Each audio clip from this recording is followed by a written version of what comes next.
IBO World Champion, La Bella Bestia,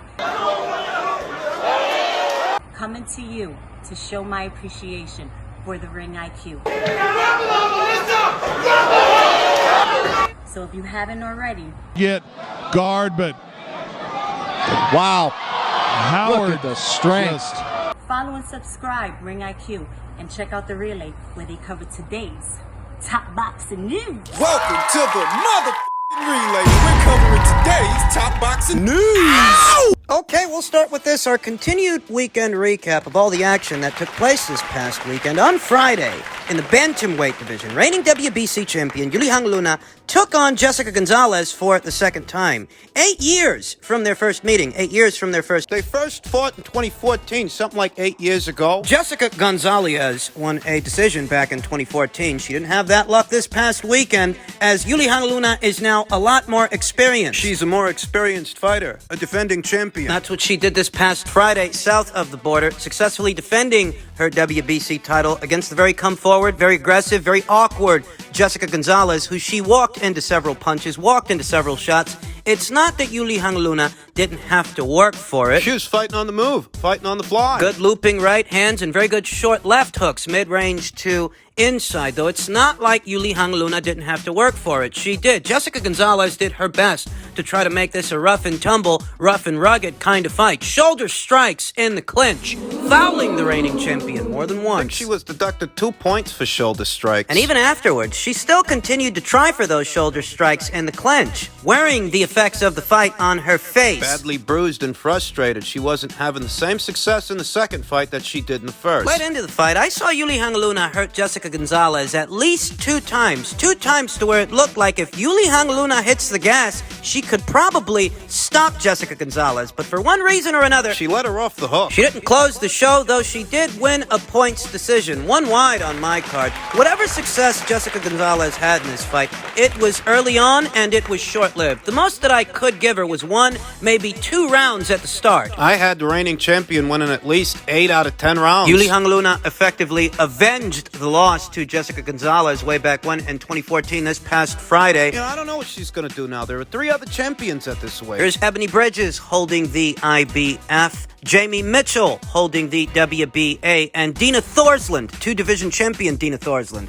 holding the WBO. I'd like to see Yuli Luna unify with one of these champions, but I don't know if it'll happen. Dina Thorsland isn't with a major promotional outfit that could finance a financial offer, a substantial one, to Yuli Luna to perhaps come over to her neck of the woods and unify. At the same time, Jamie Mitchell, she's not an according to Hoyle matchroom fighter, and I think she's supposed to be having a rematch with Shannon Courtenay at some point in the not-so-distant future. There is Ebony Bridges, a matchroom fighter under a matchroom contract, but Ebony's likely to have a title defense before unifying with any of the other champions at this weight. So what the immediate future might hold for Yuli Luna, I don't know. Doesn't look like it holds unifications, not for the near and apparent future. Perhaps a voluntary title defense south of the border. In any event, the prediction stuck, and Yuli Luna was able to win a points decision over Jessica Gonzalez the way I said she would. Congratulations to her. Elsewhere in the women's bantamweight division, blue chip prospect, unbeaten up-and-comer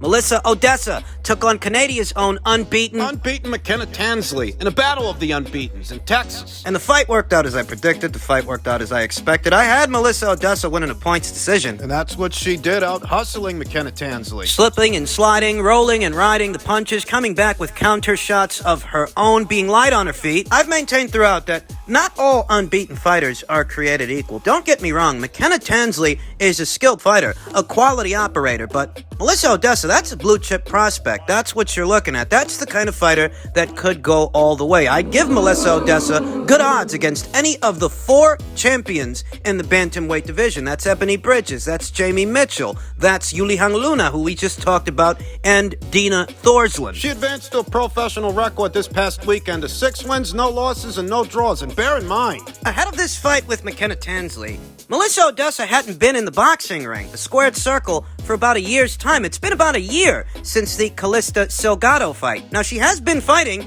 just not in the boxing ring. She's been fighting in the octagon, in the cage, and off a year layoff from boxing, she was still able to dish out an unbeaten fighter their first professional loss, because she's that kind of fighter, that kind of prospect. Melissa had some promotional issues that kept her out of action for the remainder of the year after the Salgado fight. Salgado fight in June of last year, and it's my understanding that she is no longer with Signature Punch. She is no longer with that promotional outfit. She's being managed by Brian Cohen of Empire Promotions, who manages Jamie Mitchell, Kaylee Rice, Christina Leonardo, Mary McGee. You know the drill. I'm hoping that this fight could be a segue to perhaps an appearance on DAZN, as DAZN has a number of fighters, a number of ponies in that bantamweight show. I'd like to see Melissa Oddessa fight 2 more times this year. I'd absolutely love it if at least one of those times it could be on the DAZN platform, as she's made for TV. She's got the punching power, she's got the skills, the charisma, The movement, the athleticism, the versatility. She's got it all. She is the complete package, and I'd like it very much if she were more active this year than she was last year, and if she could make an appearance on the DAZN platform. I don't think that would hurt them one bit. and it's not like Melissa Odessa's some painfully expensive fighter to bring on board. If they want to get more of those bantamweight titles on their side of the street, if they want a prospect that stands a good chance against a Dina Thorsland or a Yuli Hangluna, Granted, she could use a couple more fights before she ends up in the ring with one of them, but I like her chances. don't forget, she beat Maria Cecilia Roman before Ellie Scottney, before Ebony Bridges. That was over a year ago when Melissa only had a handful of fights. Congratulations to Melissa Oddessa for advancing to a professional record of 6 wins, no losses, and no draws. Nobody knows Bivol. You understand?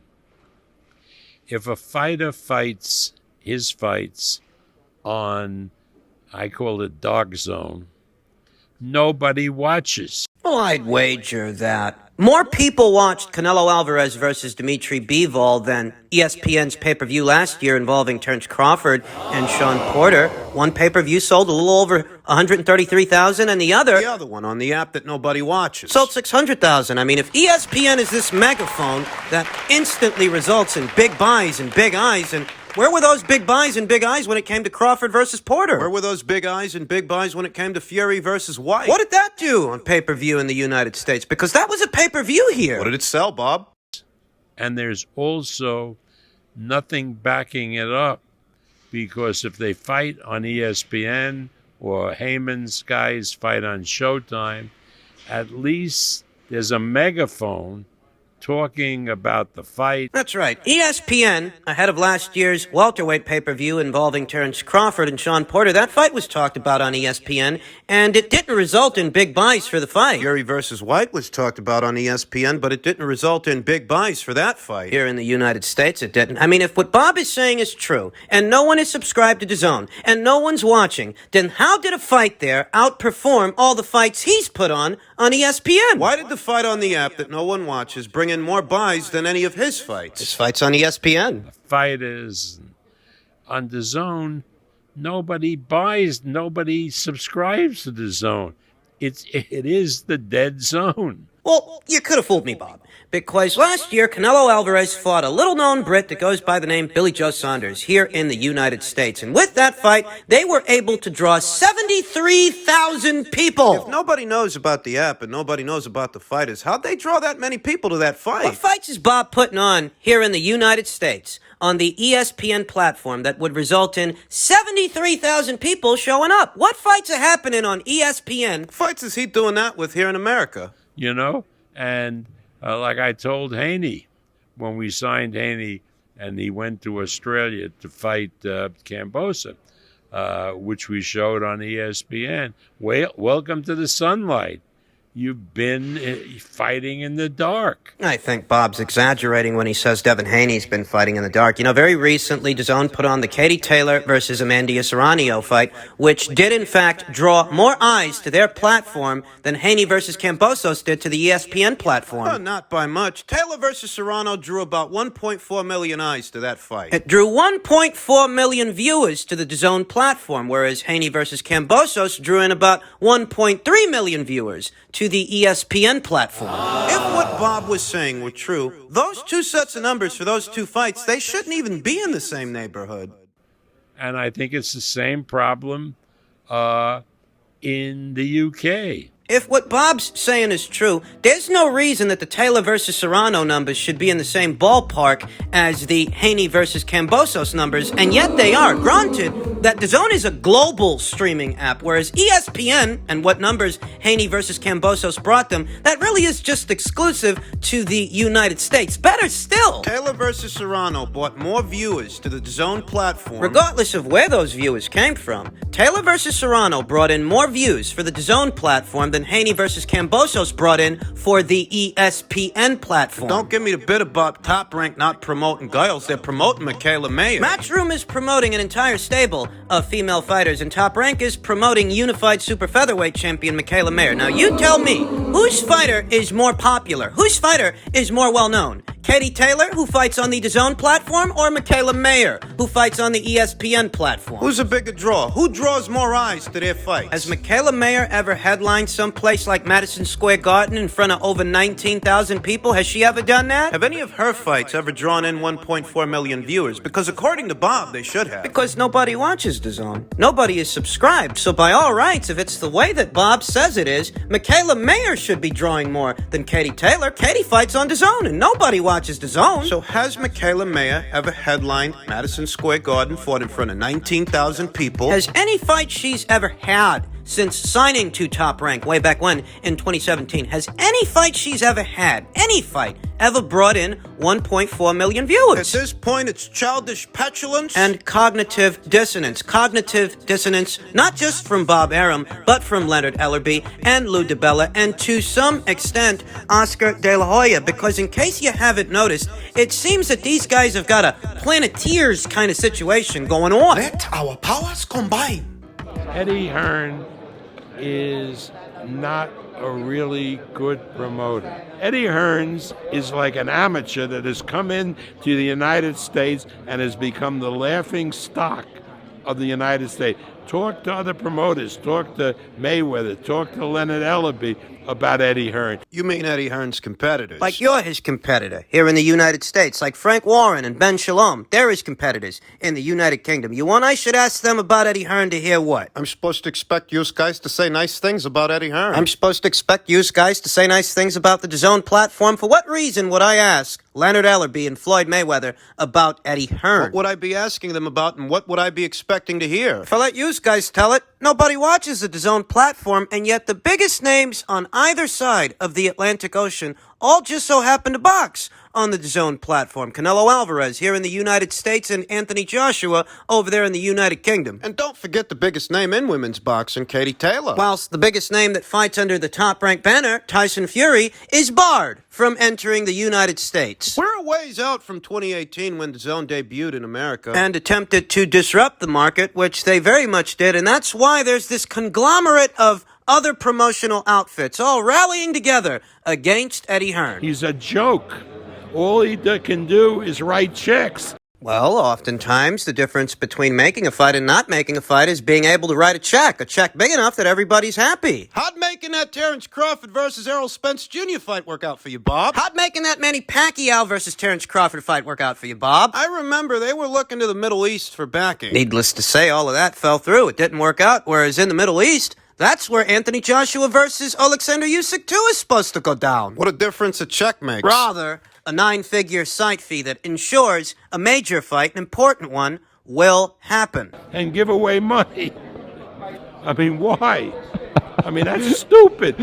I enjoy Bob Arum and Frank Warren's banter. I enjoy the benefits of a competitive market to a consumer, a fight fan, because a more competitive sport and a more competitive market, it requires everyone to raise the bar, raise the stakes in order to keep up with the Joneses. And it seems to me that a growing number of promoters are at odds with Eddie Hearn because it just so happens the biggest names on either side of the Atlantic Ocean all box on the DAZN platform under the Matchroom banner. And this creates an environment where it's hard for Bob to compete with a fight like Canelo versus Golovkin 3 in the United States. It's hard for Frank, it's hard for Ben Shalom to compete with a fight like Joshua versus Usyk 2 in the United Kingdom. Sky Sports is grooming a good number of female boxers, female talent. It's very hard for any of them to compete with whatever Katie Taylor, biggest name in women's boxing. It's hard for them to compete with whatever it is she's doing. These jabs at Eddie Hearn from Bob Arum would seem like wisdom in the form of banter. If not for a very legitimate question that needs to be asked. What exactly is Top Rank, ESPN, what fight are they putting on? What are they doing this year here in the United States that's going to be bigger than Golovkin versus Canelo 3? If Bob Arum is on the money. If Bob Arum is telling the truth, nobody watches a DAZN platform. Eddie Hearn is a crackerjack promoter. Then you tell me, what fight is Top Rank and ESPN putting on this year that's going to be bigger than Canelo versus Golovkin? Come on, you're smart. You tell me. What fight? What fight can Top Rank put on here in the United States that is going to be bigger than that fight? How are they supposed to compete with that? How's Frank Warren supposed to compete with Joshua versus Usyk too? That is a 9-figure fight. That's it, $100 million fight, a little over $100 million. What kind of fight like that is Frank Warren about to put on? What, Fury versus Joyce? You're expecting me to believe that more Brits want to see Tyson Fury versus Joe Joyce than Anthony Joshua versus Alexander Usyk? And that's assuming they even get that fight over the line, because Tyson Fury, he's supposed to be retired. He's going to come out of retirement for Joe Joyce. Yeah, Frank Warren's got a pony in that welterweight show. David Avanesian. Now you tell me, who's being promoted better? By which promotional outfit? David Avanesian by Queensberry or Conor Benn by Matchroom? Well, it's gotten to the point to where Bob and Frank are sharing light heavyweights. Just to be able to keep up with what Matchroom's doing, just to be able to compete. As Matchroom does have Dimitri Bivol, arguably the biggest name in the light heavyweight division as a result of him upsetting the apple cart for the cash cow here in the United States, Canelo Alvarez. He's the most recognizable light heavyweight, not Artur and not Anthony Yarde. And he's not even the only guy they've got. They've got Joshua Buatsi. They've got Craig Richards. They've got Callum Smith. How's Frank supposed to compete with that? What, Callum Johnson? You really sit down and think about this. Do you think that either Bob Arum or Frank Warren, Ben Shalom, Leonard Ellerby, Tom Brown, and the people over there at the PBC, do you think any of these guys would relish in Matchroom's success or the success of the DAZN platform, their competitor? It's no coincidence that at a time when Matchroom is staging the biggest shows on either side of the Atlantic Ocean and they are set to break into the Australian market, it's not a coincidence that at this time all these different promoters are at odds with Eddie Hearn. Keep talking like this, they're going to call you a Matchroom show. Call me whatever you want if you can tell me what show happening in the United States by way of either the PBC or Top Rank. What show are they putting on that's bigger than Canelo versus Golovkin 3? What show are they putting on here in the United States that's bigger than that fight? Canelo Alvarez just sold a little over 600,000 pay-per-view buys with a little-known Russian fighter that most Americans weren't familiar with. Off his name alone, he was able to move 600,000 pay-per-view buys. Tack on a bigger name like Gennady Golovkin, and what do you think he's going to do? A bigger name than Dimitri Bivol, two very familiar faces, two very much sought-after fighters anywhere at or around super middleweight or middleweight. Who's Leonard Ellerby got that draws the way those guys draw? Javante Davis, who can't crack 300,000 pay-per-view buys, even though he's been on pay-per-view 4 times? I'm just giving it to you straight. Some of the biggest names in boxing all box on the DAZN platform.